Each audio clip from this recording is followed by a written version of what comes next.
आज़मीन की तादाद कम हो गई है, कम होनी थी। इसके दो बड़े सबब हैं।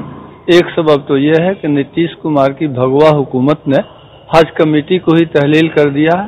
पूरे बिहार में इनको एक भी मुसलमान नहीं मिला जो हज कमेटी बन सके। नतीजे के तौर पर जो तरगीब देना था हज के लिए वो नहीं हो पाया।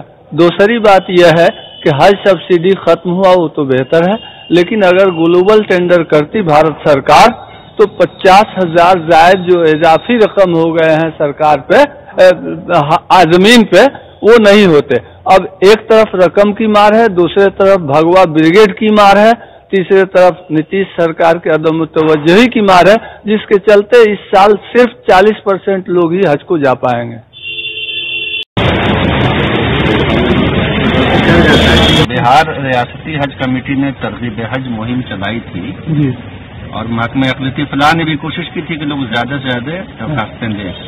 आगे हमारी कोशिश होगी कि लोग ज्यादा दरखास्तें दें और हमारा कोटा पूरा हो। यही है कागज। कहाँ से आई है? हम सनौला से आए। हाँ, तो दो महीना हो गया हम लोग का, लेकिन अभी तक जो यहाँ पोस्ट ऑफिस या क्या कहते हैं भागलपुर में वही कागज फंसा हुआ है। नेट पे देखते तो वही बताता है, अभी तक नहीं आया है मेरा कागज। है मेरा नाम है बीबी शाहना खातून, घर सनौला, पोस्ट सनौला, जिला भागलपुर है। फार्म भर दिए हैं लेकिन अभी तक नहीं आया है।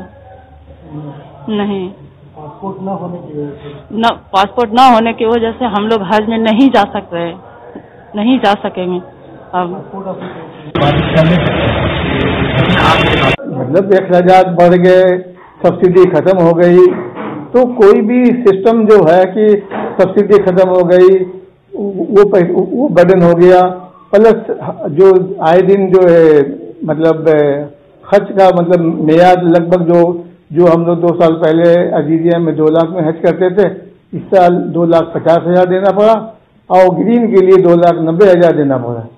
तो ये भी मेन फैक्टर रहा। दूसरा, ये जो पासपोर्ट ऑफिस को सेंट्रल हज कमेटी या एक्सटर्नल अफेयर जो हिदायत देती है कि भाई जो हज पे जाने वाले आदमीन हैं उनके पासपोर्ट को थोड़ा सा तरजीह दे करके फर्स्ट प्रेफरेंस दिया जाए, वो भी काफी लेट मतलब वहां से हिदायत इशू हुआ।